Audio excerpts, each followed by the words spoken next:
Imagine someone hands you like a beautifully wrapped box, right? Yeah. They look you right in the eye, very sincerely, and they say, I bought this specially for you. Oh, wow. Okay. Setting a nice scene. Right, but now, rewind that exact tape.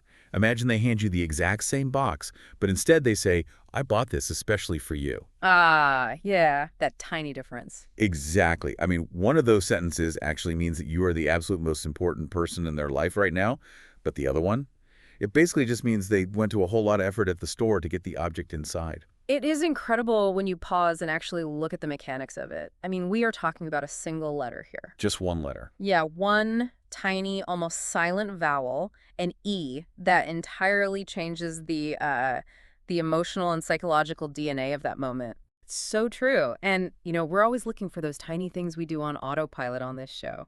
Well, today, that is our mission. So if you are sitting there listening, think about how often you fire off an email or, tell a story, and you just grab whichever one of these two words happens to fall out of your mouth first. Which, let's be honest, is what most of us do most of the time. Exactly. But today, we are solving a linguistic mystery that trips up almost everyone. I'm talking beginners learning the language, advanced speakers, and even native speakers who have been using these words interchangeably their entire lives. Oh, 100%. It's a huge trap. Yeah. So we're taking a deep dive into this fascinating source material from an English language learning show called English Decoded. And we are going to take a magnifying glass to the invisible tightrope between specially with an E and specially without one. Which is such a valuable exercise, because we really do use language on total autopilot. We really do. When two words sound that identical in fast, connected speech, our brains just sort of file them in the same drawer. We assume they're interchangeable tools. Right, like they basically mean the same thing. Exactly. But that single letter E is literally the difference between shining a massive bright spotlight on your absolute favorite thing and revealing a very deliberate hidden intention behind your actions. It totally shifts the ground right under your feet without you even noticing. It really does. So, before we can start dropping these into complex sentences and figuring out those high-stakes gray areas, we need to map out the core definitions. Let's build that foundation. Yeah. So let's start with especially with the E.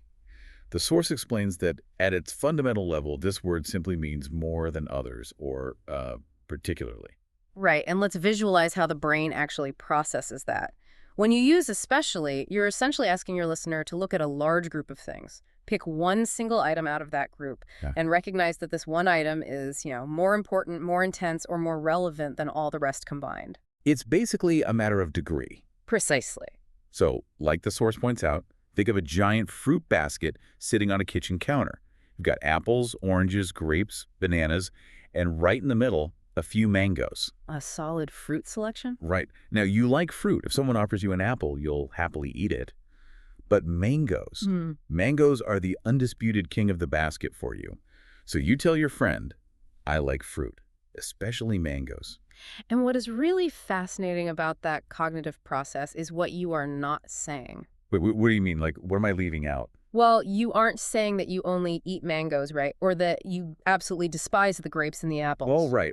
I'd still eat the apple. Exactly. You are establishing a positive baseline with that broad category of fruit, and then you're isolating the mango to say it just stands out the most. So it's a ranking system. It's entirely a ranking system, and you could apply it to anything, really. If you say, I enjoy cooking, especially on weekends, you're telling me cooking on a Tuesday is fine, but Saturday is when it reaches its peak enjoyment. Or like, this book is really interesting, especially the last chapter. Yes. The whole book is solid, but the finale operates on an entirely different level. Okay, so if we think about this visually, I guess I feel like, especially with an E, operates kind of like a bright, neon yellow highlighter on a really dense page of a textbook. Oh, I like that analogy. Right, because you are scanning through a whole paragraph of perfectly good text. Yeah. That's your baseline. Yeah. But you drag that neon yellow ink across just one specific word because you want it to jump off the page and basically demand the reader's attention. That is a perfect way to conceptualize the utility of the word. I mean, we need highlighters because information overload is real. We use especially to save our listener time directing their attention to the crucial variable. Makes total sense. But now let's contrast that highlighter with especially with an S, no E at the front. The fundamental definition shifts entirely here. Okay. It no longer means more than others. It means for a special purpose. Right, so we are completely throwing out that ranking system we just talked It's about. completely throwing it out. We aren't highlighting something out of a group anymore. No, we are entering the territory of creation. When something is made, designed, prepared, or built for a highly specific reason, or, for a highly specific person. That's when we reach for especially. Exactly. It strips away the randomness of the universe and implies a highly intentional, targeted action. Like the source's example of a wheelchair ramp. Yes, perfect example. You wouldn't say a ramp was especially built for wheelchairs, as if it was, built for a bunch of things. But wheelchairs are just its favorite thing to host. Right. It doesn't just prefer wheelchairs over skateboards. Exactly. You say it was specially built for people who use wheelchairs. The entire reason it exists in the physical world is for that one single purpose. Or think about liquid medicine that is specially made for children. It was formulated in a lab with a specific demographic in mind. Right, so to bring back my earlier analogy, if especially is that cheap yellow highlighter you use to rank information, then specially is the expensive custom engraved pen that you use to write a personalized note in the margins just for one specific reader. Building on that, it really boils down to answering two entirely different questions for your listener. Okay, break that down for me. Well, especially with an E, focuses on the what. What stands out? What is the most intense? It is answering a question of degree. Got it. The what? Where especially without the E, it focuses on the why. Why was this done? Why was this built? It is entirely about purpose and intention. What stands out versus why something was done. Okay, having those definitions is a really great foundation. It is, yeah. But knowing the definition doesn't necessarily stop us from fumbling the execution. Yeah. When we're, speaking 100 miles an hour. Very true. So if especially acts as our neon yellow highlighter, how do we actually wire that spotlight into natural conversation? The source says there's a specific underlying architecture to this, right? There is an architecture, and it's heavily reliant on cognitive tension. To make especially work naturally, the brain expects a specific flow of information. Okay, what kind of flow? You almost always have to provide the general category first and then hit them with the specific item. Oh, general to specific, like setting the stage before you bring out the lead actor. Fruit is the general stage, mangoes are the specific actor. Exactly, because if you don't build the stage, the spotlight has nothing to contrast against. Right. Think about a sentence like, I like beverages, especially green tea. Beverages gives us the broad universe. Green tea is the standout. Or like, I enjoy outdoor activities, especially hiking. Bingo. So mechanically, if we're looking at how people actually build these sentences in the wild, the most common way is just taking that word especially and slapping it right in front of a noun. That's the most common pattern, yes. Like, she loves animals, especially cats. Or, he reads a lot, especially history books. You drop the general truth, add the word, and name the thing. And right next to that is dropping it in front of an adjective you're describing words. Words like warm, difficult, expensive, quiet. Right. When you put especially before an adjective, you are intensely amplifying that quality. You don't just tell your coworker the traffic is bad today. You say the traffic is especially bad today. Or a new recipe isn't just easy, it's especially easy to follow. Exactly. You're boosting the intensity. Wait, okay, hold on. Let me push back on this rule for a second. Go for it.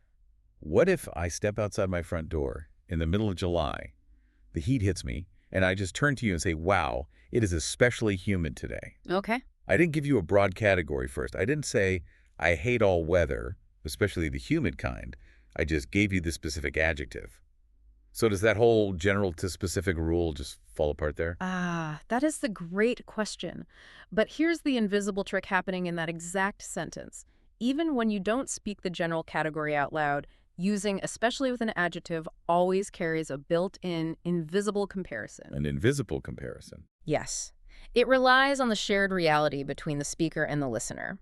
When you step outside and say, it's especially humid in July, you are inherently comparing it to the rest of the year, or at least to your baseline standard of what a summer day should feel like. Oh, wow. Okay, that makes total sense. I don't actually have to voice the general category because your brain automatically fills in that baseline standard for me. Precisely. The baseline is implied by our shared human experience. And we see the same kind of environmental setup when we use the word to introduce conditions, too. Like what? Two of the most powerful, natural-sounding ways to use this word are the phrases especially when and especially if. Right. I use those all the time.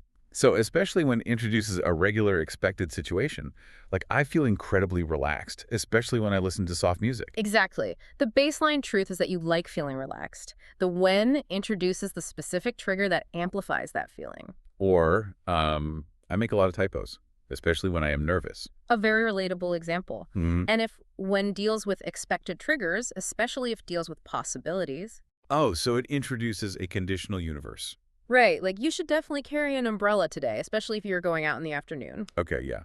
You might go out, you might not. But if that possible reality happens, the umbrella rule applies with extreme intensity. You got it. Read the instructions carefully, especially if the equipment is completely new to you. It just adds so much texture to the sentence. It really does. But here is where we walk right into the trap. The dangerous part. Yeah. Because if it especially is our tool for making these brilliant comparisons, especially without the E, is our tool for deliberate action. But in rapid connected speech, our vocal track gets a little lazy, right? Oh, very lazy. We drop that unstressed E sound, the words blur together, and suddenly people are mixing up the tools in their cognitive toolbox. So how do we spot the traps before we fall into them? The easiest way to spot the trap is to look at the verbs you are using in the sentence. Because especially without the E is entirely about purpose and intention, it almost exclusively partners with action verbs that imply creation or customization. Verbs of creation. So we are talking about words like made, designed, prepared, built, trained, chosen, decorated. Exactly. If you see those verbs hovering around your sentence, you are almost certainly in specially territory. So like the source's example of a chef making a soup. Yes, a soup that is specially prepared for a grandfather because he requires a strict low-sodium diet. The action verb is prepared, and the intention is the grandfather's health. Or Olympic athletes who are specially trained for a high-altitude performance. Mm. The verb is trained. Or an apartment specially decorated for a surprise anniversary party. There is a deeply intentional physical action behind every single one of those scenarios. Which brings us to what might be the most fatal, glaring error you can make with these two words. Oh, this is a big one. It's a mistake that makes native English ears instantly reject the sentence because it just sounds so fundamentally unnatural. And that is saying the phrase especially when or especially is without the E. It just immediately fails the logic test of the language. How so? Think about the mechanical rule we just established. Specially requires an action verb of creation or purpose. Made, built, designed. But when and if are not actions. They are concepts of time and condition. You cannot physically build, design, or customize a condition like when I am in a crowd. Wow. Therefore, applying a word of physical intention to a concept of time just breaks the brain's parsing engine. It must always be, especially when and especially if. I love that. You literally cannot construct a when. That is such a bulletproof way to remember it. It really is. And honestly, if you ever find yourself mid-sentence, freezing up, experiencing a moment of grammatical panic, the source says the golden rule of thumb is to just default to, especially with the E. Yes. Mathematically, it is vastly more common in our daily speaking and writing. It's the safer bet. It is, simply because we spend far more of our daily lives comparing things, making observations, and highlighting variables than we do talking about highly customized, purpose-built creations. So what does this all mean? If I step back and look at this, using specially, it's kind of like ordering a custom-tailored suit. It requires precise measurements, clear intention, and heavy verbs of creation tailored, stitched, designed. That's a great way to put it. Whereas especially is just the everyday jacket you throw on to stay warm. You use it a dozen times a day to deal with the general climate of whatever conversation you're in. And what's really fascinating here is how the fear of making a mistake actually alters people's personalities when they speak. Wait, really? How? Well, many learners and even native speakers who get self-conscious about grammar will recognize this trap and decide to just avoid using the word entirely. They just skip it. They just drop the highlighter altogether. Yes. They will look at a sentence and say, I enjoy reading books at night when the house is quiet. Which is fine, right? Grammatically, there's absolutely nothing wrong with that sentence. It is perfectly functional. But from a communication standpoint, skipping the word flattens your speech. It completely removes the dynamic range. Ah, I see. When you add it back in, I enjoy reading books, especially at night when the house is quiet. You are giving your communication a noticeably richer, more textured rhythm. You are giving your listener a peak and a valley. That's powerful. It is. Mastering this doesn't just make you grammatically correct, it makes you a much more compelling storyteller. That is such a crucial insight. Don't hide your highlighter just because you're afraid you might accidentally color outside the lines. Bring that texture back into your voice. Exactly. But of course, language is a living, breathing thing, which means it isn't always black and white. Never is. There is this incredibly fascinating gray area in the source material where both words are actually grammatically correct to use. Like, the sentence works perfectly fine either way. But swapping that single letter E subtly shifts the entire psychological weight of the moment. This is where the true nuance of human communication shines. Oh, I agree. Let's go back to the scenario we opened the show with. We have two identical situations. In scenario 1, you hand someone a gift and say, "I bought this book especially for you," with an E. Okay. In scenario 2, you hand them the gift and say, "I bought this book specially for you," without the E. Let's really analyze the vibe of that first one. I bought this book especially for you. We know the E means we are using our highlighter. We are dealing with ranking and degree. Yes, and in that sentence, the spotlight is shining directly on the recipient. It means, out of all the people I know, out of everyone I could have bought a gift for, you are the standout. Right. You are the most important person on my mind. The focus is deeply personal. Exactly. But the second sentence, "I bought this book specially for you," we drop the E. We put away the highlighter, and we pull out the custom pen. Yes, we are now focusing on purpose and intention. And suddenly, the psychological weight shifts.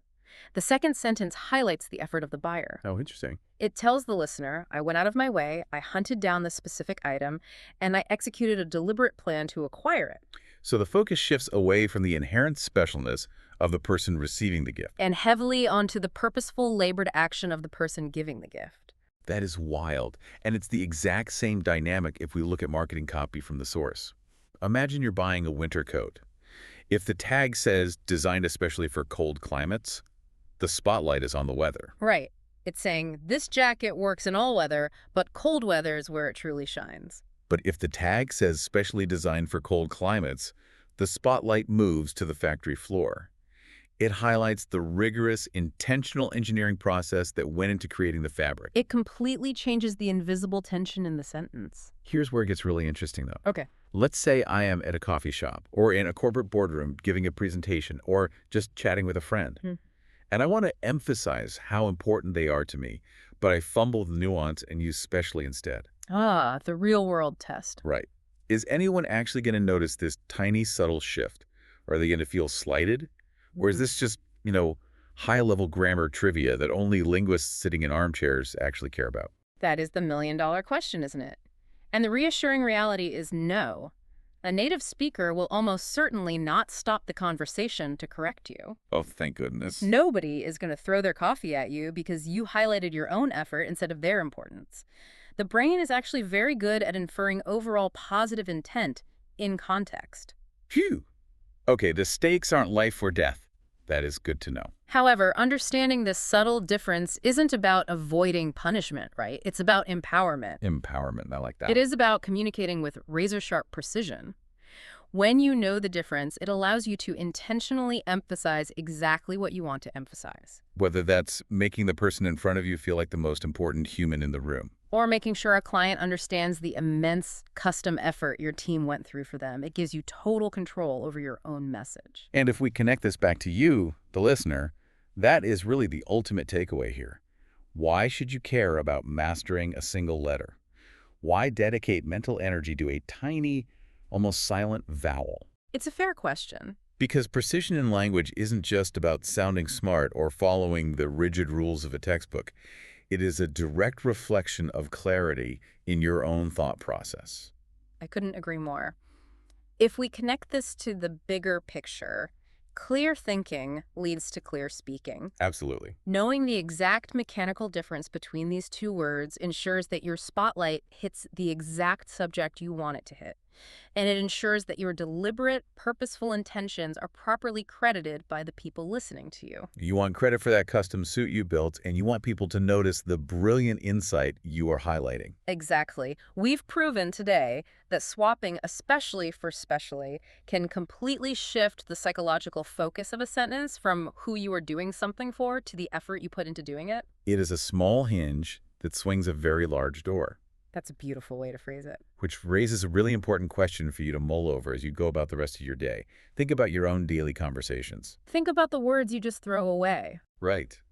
If dropping a single letter E can unconsciously change how someone perceives your intentions behind a favor or a gift, what other tiny autopilot words are you using right now that might be secretly altering the message you're trying to send? You might just be throwing the wrong tool into your conversational blueprint without even realizing it.